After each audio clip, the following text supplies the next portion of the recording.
Բարև ձեզ։ Երևի տարբեր բացատրություններ կլինեն, թե ինչու է սաստկացել քաղաքական առևտուրը մայիսի 9-ին նշվող հաղթանակի շուրջ։ Չկասկածեք, ամեն մեկն իր մասնաբաժինը կճոխացնի, հատկապես Մոսկվա մեկնողները։ Ինչպես գիտեք, ծագմամբ ադրբեջանցի խորհրդային միության կրկնակի հերոս չկա։ Այդ պակասորտն Ադրբեջանը փակել էր Շուշիում ծնված Նելսոն Ստեփանյանով, ներառելով հայ հերոսին մեծ հայրենականի ադրբեջանական մասնաբաժնում։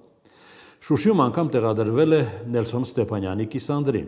որպես Ադրբեջանի պատմության հուշարձան, որը սակայն ապրեց մինչև 88 թվական։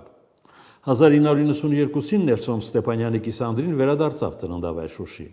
որտեղ երկրորդ անգամ դարձավ ադրբեջանական վանդալիզմի զոհ 2020 թվականին։ Ինչն է այստեղ զարհուրելին։ Երկու անգամ էլ խորհրդային միության կրկնակի հերոսի հուշարձանը ջարդուփշուր է արվել երկրորդ համաշխարհայինում հաղթանակի գլխավոր սեփականատիրոջ աչքի առաջ։ Մի անգամ խորհրդային զինվորի, երկրորդը ռուս խաղապահի ներկայությամբ։ Կհիշեն այս մասին մայիսի 9-ին Մոսկվայում։ Իհարկե ոչ, որովհետև հիշելու համար հարկ կլինի հաղթանակի նժարին դնել հայերի ու ադրբեջանցիների մասնակցությունը ֆաշիզմի դեմ ճակատամարտում, իսկ դա խայտառակ տարբերություն է, ով ինչ է տվել խորհրդային բազմազգ ընտանիքից մեծ հաղթանակի։ Ընդունել դա նույնն է, թե հանձնարարել Ադրբեջանում ռուս դեսպանին առանց հայերի Խանկենդիով հպարտանալու փոխարեն վերադարձնել խորհրդային միության կրկնակի հերոսի հուշարձանը ծննդավայր Շուշի։